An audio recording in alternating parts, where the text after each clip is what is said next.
నైరుతి రుతుపవనాల ప్రభావంతో ఏపీలో మొన్నటి వరకు ఓ మోస్తరు వర్షాలు కురిశాయి.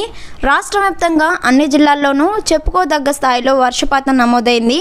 ఉత్తరాంధ్ర, కోస్తా, దక్షిణాంధ్ర, కోస్తా, రాయలసీమ జిల్లాల్లో పలుచోట్ల ఉరుములు మెరుపులతో కూడిన వర్షాలు కూడా పడ్డాయి. ఆ తర్వాత రుతుపవనాలు తగ్గించాయి. ఫలితంగా ఎండ తీవ్రత కనిపించింది. 35 డిగ్రీలకు పైగా ఉష్ణోగ్రత నమోదైన రోజులు ఉన్నాయి. రాష్ట్ర వ్యాప్తంగా పొడి వాతావరణం నెలకొంది. ప్రత్యేకించి ఉత్తరాంధ్రలో వర్షాలు ముఖం చాటేశాయి. రుతుపవనాలు విస్తరించడానికి ప్రతికూల వాతావరణం ఏర్పడిందని ఐఎండీ అధికారులు అంచనా వేశారు. ఈ పరిస్థితుల్లో మళ్లీ వర్షాలు ఎప్పుడు పడతాయా అంటూ ఎదురు చూస్తున్న రాష్ట్ర ప్రజలకు గుడ్ న్యూస్ అందింది. నేడు, రేపు కొన్ని జిల్లాల్లో చెదురుమదురుగా వర్షాలు పడవచ్చని ఏపీ విపత్తుల నిర్వహణ సంస్థ తెలిపింది. అక్కడక్కడ పిడుగులతో కూడిన తేలికపాటి నుంచి మోస్తరు వర్షాలు కురిసే అవకాశం కూడా ఉందని పేర్కొంది.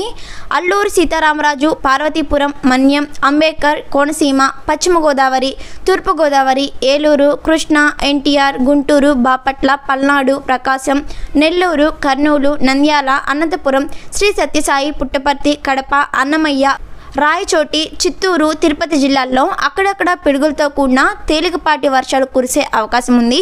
ఇదే పరిస్థితి మరో 48 గంటల పాటు కొనసాగే అవకాశాలు లేకపోలేదని అధికారులు అంచనా వేస్తున్నారు.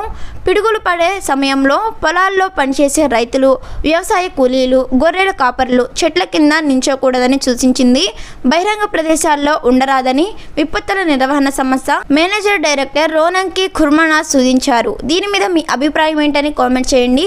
ఇలాంటి ఇన్ఫర్మేషన్ వీడియోస్ కోసం వెంటనే మన ఛానల్ని సబ్స్క్రైబ్ చేసుకోండి. Thanks for watching.